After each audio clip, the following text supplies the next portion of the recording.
Y Lucas la observó, a Lucas le contaron los síntomas que tenía y él llegó a la conclusión de que de ninguna manera esta mujer nunca se iba a enderezar. Ahora, el problema aparentemente era un problema físico, pero sin embargo la Escritura dice que tenía espíritu de enfermedad y por eso no se podía enderezar. Fíjese la preposición, las preposiciones son muy importantes, hermano, muy importantes. Como cuando el Señor le dijo a Moisés, desde hasta será tu territorio, pero no te salgas de ahí porque no te voy a dar nada, pero desde aquí hasta allí todo será tuyo. Las preposiciones en la Biblia son tremendamente importantes. Y por eso dice la Biblia que de ninguna manera se podía enderezar, porque era una persona que estaba que tenía espíritu de, no dice un espíritu, sino espíritu de. ¿Y cuál es la diferencia entre tener un espíritu o tener espíritu de enfermedad? Bueno, tener un espíritu significa tener un demonio, ¿sí o no?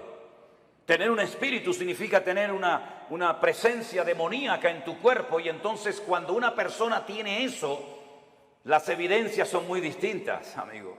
No es lo mismo tratar con un esquizofrénico, no es lo mismo tratar con una persona, digamos, poseída, que con una persona, por ejemplo, que le dan ataques epilépticos, aunque a veces a endemoniados le pasan esas cosas, pero la sintomatología, la patología de la persona es completamente diferente. Y es una lástima cuando a un endemoniado se lo trata como a un loco, o a un loco se lo trata como un endemoniado, que es muchas veces lo que pasa en las congregaciones. No, él está endemoniado. No, no está endemoniado. Tiene un problema psicológico, problema mental.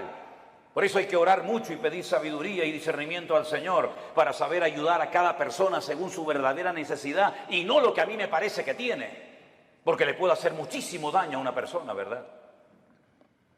Ella tenía espíritu de enfermedad, una tendencia a la enfermedad, una tendencia a ese tipo de problemas que se manifestaban evidentemente de una forma física. Es como personas que tienen tendencia al desánimo, tendencia a la depresión, una tendencia, ¿verdad?, a la crítica, una tendencia al desánimo. Cada uno de nosotros tenemos áreas de debilidad dentro de nosotros, ¿sí o no? Claro que sí, unos más y unos menos, unas más evidentes que otras, pero todos tenemos tendencia, ¿verdad? Hay gente que tiene tendencia a hablar más de la cuenta, ¿sí o no? Bueno, aquí no en Guatemala porque ustedes están en un nivel espiritual diferente al nuestro, ¿no? Pero hay gente que tiene una tendencia a... Me dijo una hermana, dice, hermano, ¿usted cree que yo tengo don de lenguas?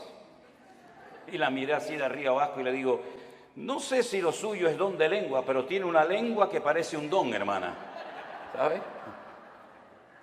Así que esta mujer tenía espíritu de enfermedad. Jesús, cuando oró por ella, no se manifestó como el endemoniado gadareno, revolcándose, pateando, con espumarajos, con actos de violencia, sino que ella no se movió, no le pasó nada, no hizo nada dramático, no hizo un show, no hizo un espectáculo, sino que el Señor dice que puso las manos sobre ella, cosa que nunca hizo con ningún endemoniado, y le dijo, mujer, eres libre de tu enfermedad. Y entonces dice que ella inmediatamente se endereza. Y claro, el principal de la sinagoga, ante semejante milagro, tenía que haber dicho, gloria a Dios, qué bendición que a esta hermana, que la hemos tenido 18 años en la congregación, por fin puede enderezar su vida y hacer una vida normal. ¿No hubiera sido lo más lógico esa reacción? Pues no fue esa la reacción. No le gustó nada, no le gustó nada lo que estaba sucediendo allí. Y entonces se levanta y dice, 6 días hay en que se debe trabajar. En estos vengan, pero no en día de reposo. Vamos a ver, para entender esta palabra, hay que saber que durante la semana la sinagoga está cerrada prácticamente. El culto principal, para que me entiendan, es en el 7º día, en el día de Shabbat, el único día de la semana que según la Biblia tiene un nombre. Los nombres de la semana en la Biblia no son lunes, que es el culto a la luna, el martes al Marte, el miércoles a Mercurio, el jueves a Júpiter, el viernes a Venus, el sábado a Saturno y el Sunday o domingo al Sol. En la Biblia los nombres de la semana no tienen nombres, tienen números: día primero, día segundo, día tercero, día cuarto, día quinto, día sexto, Shabbat. El único día que tiene nombre es el séptimo, porque el domingo es el primer día de la semana. Luego, cuando la gente va a la sinagoga es en el día de reposo, y él lo que está diciendo: venid durante la semana, pero no en día de reposo. Entonces, si en día de reposo no me dejas venir y durante la semana está cerrada, ¿qué es lo que está diciendo este hombre? No me vengan a molestar ni a cambiar mis estructuras religiosas en la iglesia o en la sinagoga, porque no lo voy a permitir. Ante semejante explicación, el Señor Jesucristo se levanta y le dice en el culto, en la reunión: hipócrita. Oye, qué culto tan interesante fue ese, ¿eh? Una mujer que sale detrás de una cortina, que se endereza, el otro que no sé qué, el otro que... Fue un culto muy interesante ese día, ¿eh? Cómo me hubiera gustado estar a mí allí, ¿no? Cuando el Señor se le queda mirando a este y le dice hipócrita, yo le hubiera dicho: dale, Señor, dale más. Hipócrita, ¿no se levantan ustedes en día de reposo, que según ustedes no se puede hacer esto, ni aquello, ni aquí, ni para allá, y desatan su buey del pesebre y lo llevan a beber y luego lo traen otra vez? Y a esta hija de Abraham, que Satanás la tenía atada, la tenía ahí oprimida, no se le debía de desatar en el día de reposo. No dijo liberar, dijo desatar, que es diferente. ¿Cómo es posible que hayas tenido en tu congregación 18 años a una mujer en esta condición y no has movido ni un dedo? Y vengo yo y hace un milagro el Señor a través de su vida y su ministerio, y te enfadas y te enojas por lo que ha sucedido. ¿Saben que hay personas que no quieren que Dios les sorprenda? Hay gente que no quiere cambiar, hay gente que está cómoda, hay gente que está muy cómoda, muy apoltronada con su rutina religiosa, pero el Señor ha venido para romper estructura. El Señor ha venido a su casa a hacer lo que quiere, porque al fin y al cabo la iglesia no es suya ni mía. La iglesia es la casa de Dios y Él es la cabeza, yo soy el cuerpo. ¿Te vas a dejar sorprender por el Señor o ya lo sabes todo? Esto no se puede hacer, esto sí se puede hacer, ahora de pie, ahora sentado. Pero ¿quién eres tú, el dueño de la iglesia? ¿Qué te has creído que eres tú en la iglesia? El que abres y cierras la bendición de Dios. El dueño de la iglesia no es el pastor, no es los ancianos, no son los diáconos, no es la mesa directiva. El dueño de la iglesia es Cristo, y si no es Cristo tienes un grave problema, porque te has convertido en propietario de algo que no te corresponde. En vez de un administrador, en un siervo, que para lo que está es para servir y no para servirse de, como muchos hoy en día, que en vez de servir a la gente lo que hacen es que se sirven de la gente y todo gira en torno a ellos, y se enfadan cuando no le dice a la gente: sí, pastor, sí, mi hermano, sí, el ungido, como si los demás no fueran ungidos igual que el pastor. ¿O usted no es ungido? ¿Usted no tiene el mismo espíritu que tengo yo en esta tarde? ¿Usted no lee la misma Biblia que yo? ¿Usted no va al mismo cielo que yo? Entonces, ¿por qué hacemos esas diferencias? No toque al ungido, no moleste al ungido. El ungido, ¿y usted qué es? Si usted no tiene la unción que yo tengo, entonces usted tiene un grave problema. Si el Espíritu Santo que mora en mi vida no mora en la suya, entonces usted no es cristiano, porque hay un solo Espíritu, hay un solo cuerpo, hay un solo bautismo, hay un solo Dios y hay un solo cielo para todos y cada uno de nosotros. Y eso es lo que dice la palabra del Señor, mi querido hermano. Y no hay esas diferencias. Una cosa es el respeto y otra cosa es el servilismo. Hay gente que en vez de ser siervos son como esclavos del hombre, esclavos de la doctrina, esclavos de la denominación, esclavos del ministerio. No, usted no tiene que ser esclavo de nadie, usted tiene que ser siervo de Jesucristo. Ahora dice la palabra de Dios que esta mujer se enderezó, cosa que no podía hacer antes, porque la presencia del Señor llegó a ese lugar. Y donde está el Señor tienen que haber cambios. Lo que no puede ser es que una vida, una familia, una iglesia llamada cristiana estén siempre igual. ¿Qué es lo que hace mucha gente cuando se les predica claramente la palabra y se sienten incómodos? Bueno, lo fácil es cambiarse de iglesia, ¿sí o no? Me voy de esta iglesia porque aquí no hay amor, me voy de esta iglesia porque no cuentan conmigo, me voy de esta iglesia porque el pastor no me ama, me voy y se van a otra y después te enteras que ya no están en esa, están en otra y en otra y en otra. Es que muchas veces el problema lo queremos resolver cambiando de lugar en vez de permitiéndole al Señor que nos cambie el corazón y nos cambie nuestro carácter y nos cambie nuestra vida. Y muchas veces creemos que ya hemos llegado a un cierto nivel espiritual en el que ya no necesitamos cambios. Y la pregunta es, ¿cuántos de los que están aquí presentes quieren cambiar y quieren honrar y quieren glorificar al Señor? Levante su mano. Pues entonces, como Dios lo va a hacer a través de pruebas. Hoy se habló aquí de pruebas. ¿Saben? Dios no tiene que pedirle permiso a usted ni a mí para probarnos. Para nada. Y las pruebas por las que pasaremos a lo largo de nuestra vida, que pasaremos sí o sí, son proporcionales a nuestro nivel de fe y de madurez.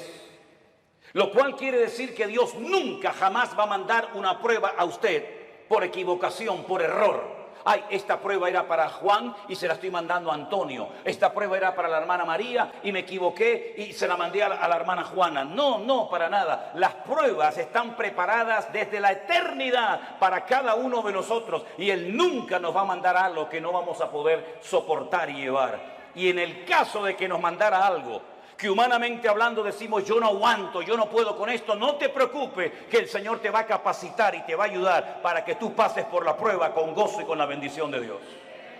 Yo siempre he dicho que si las pruebas que el Señor le mandó a Abraham se las hubiera pedido o se las hubiera mandado a David, no las hubiera podido soportar. Porque como dije esta mañana, David ganó muchas batallas fuera del hogar, pero dentro perdió muchas. Sin embargo, cuando el Señor le pide a Abraham que sacrifique a su hijo, él no le dijo al Señor, ¿y por qué? Yo tengo dos, si quieres te sacrifico al primero, a Ismael. No, quiero que sacrifiques a tu único hijo, al que amas. Y le dice a Isaac. Abraham en aquel momento vivía en el sur de Israel, en una ciudad llamada Beersheba. La palabra Beer en hebreo es pozo, Sheba es 7. Beersheba, la ciudad de los 7 pozos. Él vivía en el sur de Israel. Beersheba en la actualidad es la capital del Negev, del desierto del Negev, del sur de Israel. Y el Señor le habla y le dice, ve al monte Moriah a sacrificarme a tu hijo. El monte Moriah está en Jerusalén. Es el monte donde tiempo más tarde se construiría el templo de Salomón. Él viajó, dice la Biblia, 3 días desde el sur de Israel hasta el monte Moriah. Y cuando llegan cerca del monte Moriah y lo ve de lejos, llevaba a algunos criados y él les dice a sus siervos, esperen aquí que nosotros iremos allí, adoraremos y volveremos. Fíjense qué interesante la palabra de Abraham, iremos, adoraremos y volveremos. ¿Cómo que volveremos si Dios te ha dicho que van 2 y vuelve 1? Subiréis 2 al monte Moriah, pero a uno lo tienes que sacrificar y matarlo allí, y el que volverá serás tú solo. Pero no dijo eso Abraham, dice iremos y volveremos. No fue hasta el ministerio del apóstol Pablo, cientos, miles de años después de este acontecimiento, de la aquedá, como se llama en hebreo, de la atadura, que inspirado por el Espíritu Santo, el autor de la carta a los hebreos y también Pablo dijo que tenía este hombre tanta fe y tanta confianza en el Señor que si sacrificaba a su hijo, el Señor se lo podía levantar de entre los muertos. Nunca jamás en la historia Dios había resucitado a un muerto. Nunca había habido un precedente de un muerto que resucitara. Pero Abraham sabía porque conocía a Dios. Y eso es muy importante, que tú conozcas la esencia de Dios para que sepas si esto viene de Dios o esto viene del diablo o sabe Dios de dónde viene esta prueba. Él sabía que si mataba a su hijo, Dios se lo podía levantar de entre los muertos. Cosa que metafórica o simbólicamente sucedió. Ahora, muchos se han imaginado toda la vida que Isaac era como un niñito pequeño, que si no quiere ir lo empujo y lo llevo a la fuerza. No se equivoque, no es así. Yo he visto en algunas iglesias y he visto en las escuelas dominicales que presentan a un niño de 7, 8, 9, 10 años, que el papá lo sube encima de un altar, lo amarra, saca el cuchillo y lo va a matar. Es que no es así lo que cuenta la Biblia. Si usted saca cuentas, y podríamos ir por los textos para demostrarle lo que le digo, Isaac tenía en ese momento 40 años. 40 años tenía el hijo de Abraham. Y por eso dice que iban ambos juntos, porque Isaac no era tonto. Isaac sabía perfectamente que un sacrificio necesita de una víctima, de un animal, cordero, cabra, oveja, buey o lo que sea. Y por eso él le dice al padre: Padre, veo que llevas el fuego, porque no era la primera vez que subía a un monte a sacrificar algo, a hacer un holocausto. Veo que llevas la leña, veo que llevas todo, pero falta lo principal, falta la víctima, falta el animal. Y el padre le dice: el Señor proveerá, hijo. El Señor proveerá. ¿Tú sabes que el Señor proveerá lo que necesitas? ¿Lo sabes? Abraham sabía que Dios iba a proveer lo que fuera, pero lo iba a proveer. Los dos caminaron lentamente hacia el monte Moriah. Isaac se somete a la voluntad del Padre, porque entiende que la víctima en ese caso, en ese día, va a ser él. Se deja amarrar, se pone encima del holocausto, porque la palabra que aparece en el texto original en hebreo no es que lo matara, sino que lo matara y lo quemara. Lo matara y lo quemara. Imagínate la prueba tremenda. E Isaac se somete y está dispuesto a ser una víctima inocente, porque el Dios de su padre le ha dicho que así se tienen que hacer las cosas. Ahora, Abraham venía de una tierra donde sacrificar a hijos, sacrificar a niños, sacrificar a vírgenes, sacrificar a personas era lo más normal del mundo. Pero él sabía que el Dios de su padre no era un Dios que pedía víctimas inocentes de seres humanos. Pero aunque no entendía nada, se sujeta al plan y a la voluntad de Dios. Hermanos, nosotros no hemos sido llamados para entender todo lo que Dios nos va a pedir y todo lo que Dios va a hacer en nuestra vida. Gracias a Dios no tenemos esa obligación de entender las cosas, pero sí tenemos la obligación y el deber de obedecer a Dios, aunque no entienda la voluntad y la voz de Dios para mi vida. Isaac no dijo: ¿y por qué yo? ¿Y por qué no Ismael? ¿Y por qué esto? ¿Y por qué aquello? Sino se sujetó.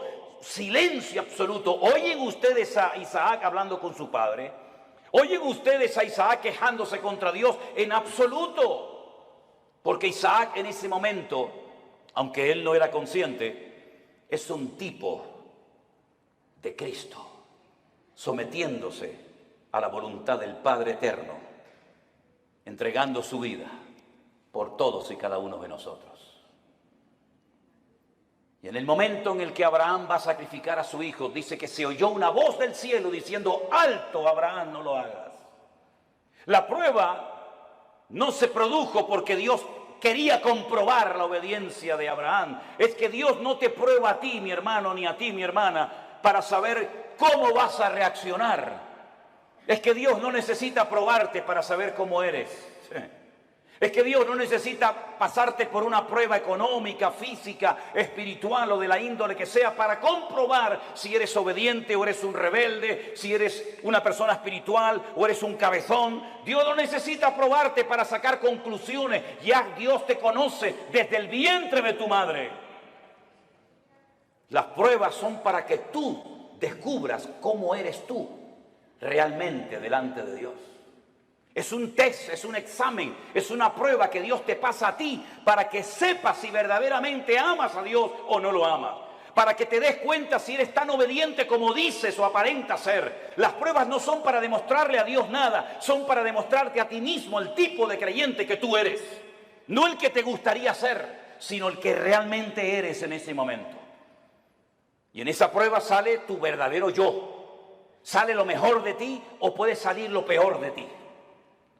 Es en la prueba donde se ve realmente si se puede contar contigo. Todo eres bla, bla, bla, bla, bla, planes, proyectos, ideas, pero a la hora de verdad no vales para nada. Es en la prueba donde se demuestra si tú verdaderamente tienes paciencia y tienes temor de Dios y respetas al Señor y estás dispuesto a sacrificarte. Las pruebas, repito, no son para demostrarle a Dios nada. Las pruebas son para que tú te des cuenta el tipo de madurez, tus debilidades, tus carencias o tus puntos fuertes.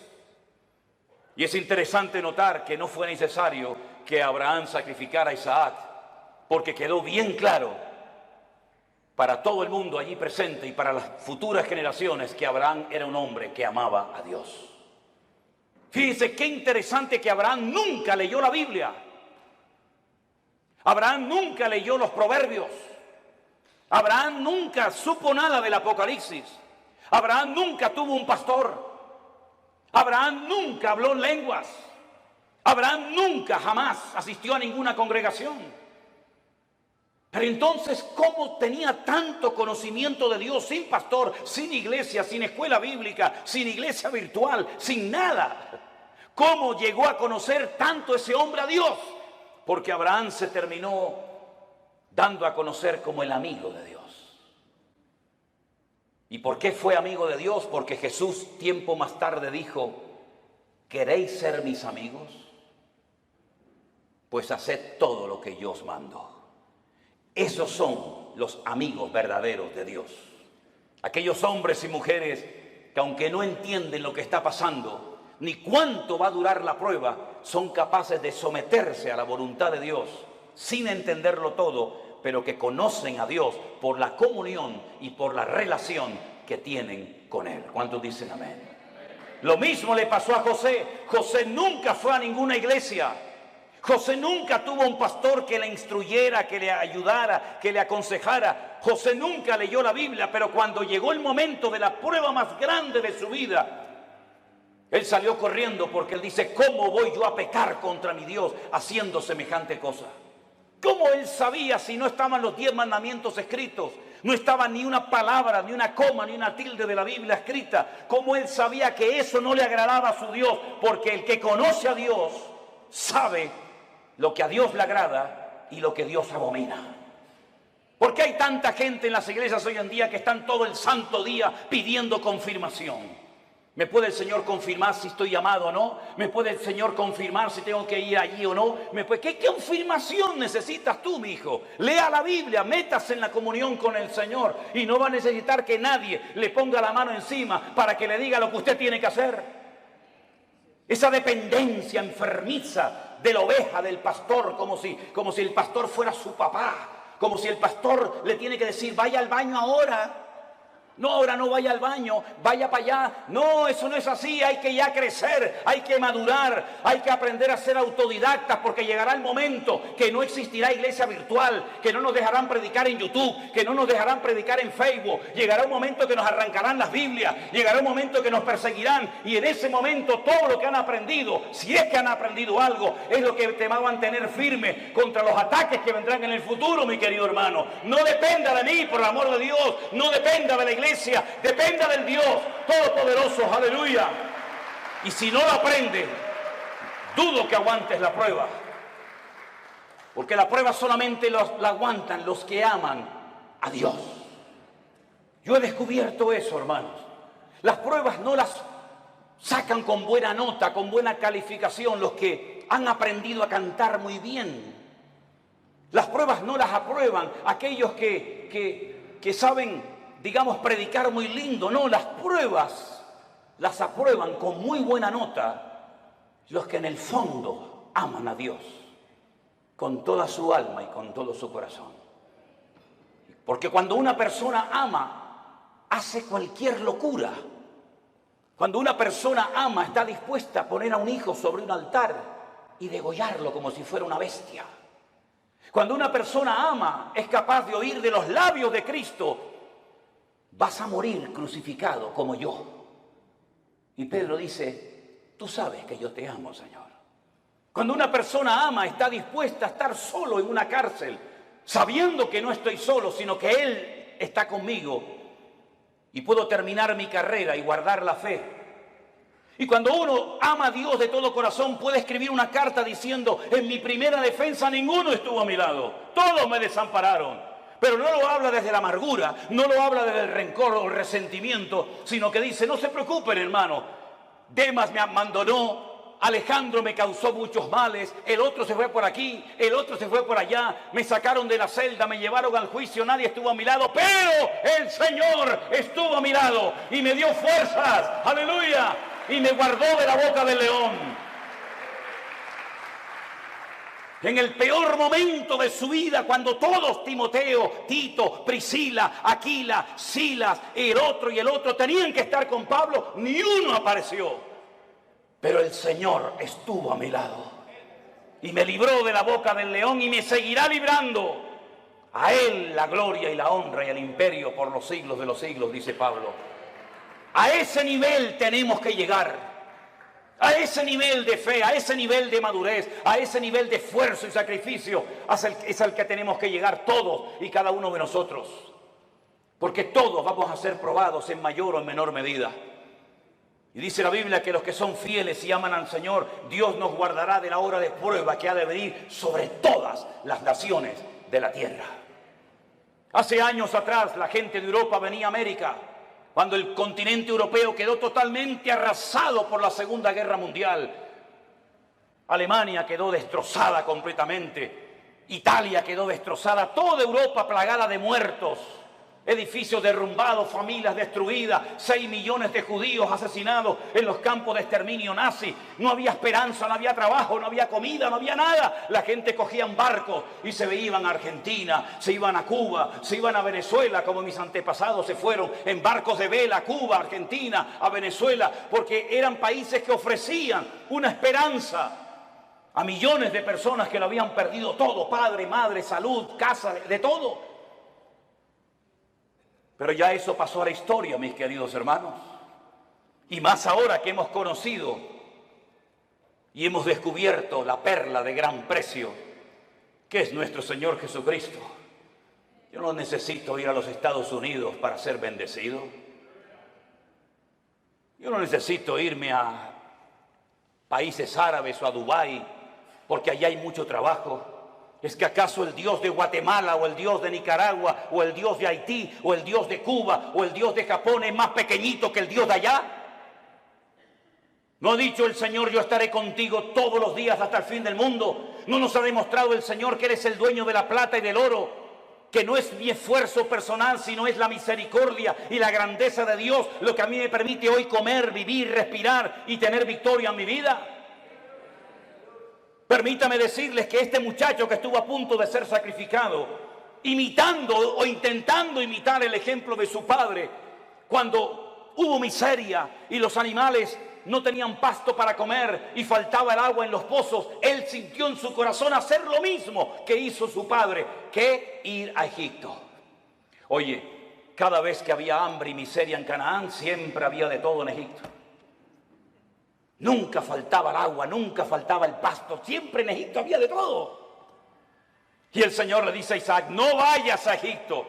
Pero Señor, mi padre fue a Egipto. Claro que tu padre fue a Egipto. Y a Egipto se le metió en su casa. ¿O no te acuerdas de tu hermanito Ismael, de quién nació? Y no te acuerdas de doña Agar, no te acuerdas que se fue de Egipto, pero Egipto se le metió en la casa. Tú no tienes que ir a Egipto para nada, tú te quedas aquí. Pero Señor, yo vivo en Beersheba, yo vivo en un desierto, no hay agua, no hay nada. Y el Señor le dice, siembra. ¿Pero dónde? Siembra ahí en la arena, siembra en la arena. Y después, ¿cómo riego la semilla? Escarba, busca, y empezó a escarbar, ¡pum!, le salió agua. Y vinieron los enemigos y dijeron, hay que taparle el pozo. Y le taparon el pozo. ¿Y ahora qué hago? ¿Me voy a Egipto? No, vete más allá. Siembra más allá y busca agua. Y encontraba agua en todos los lados. El agua estaba debajo, solamente había que buscarla. Y dice que ese año sembró y cosechó a 100 por 1 en el desierto sin agua.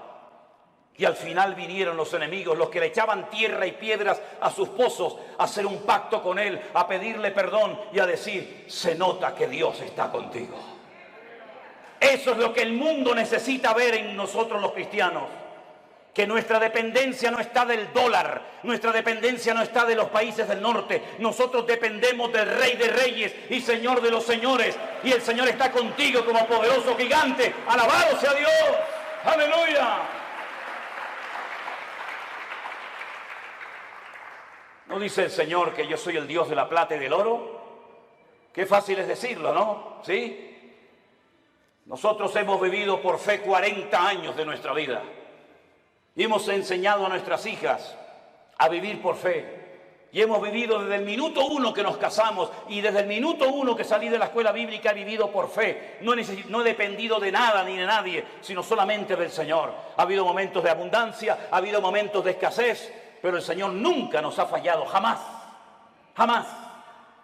Hemos dormido en grandes hoteles, hemos dormido en carreteras, hemos dormido en selvas, hemos dormido en gasolineras, hemos dormido en la calle, hemos dormido en casas abandonadas, hemos dormido en montones de lugares, pero no da igual, porque lo importante no es lo que uno tiene, lo importante es lo que uno es en Cristo Jesús.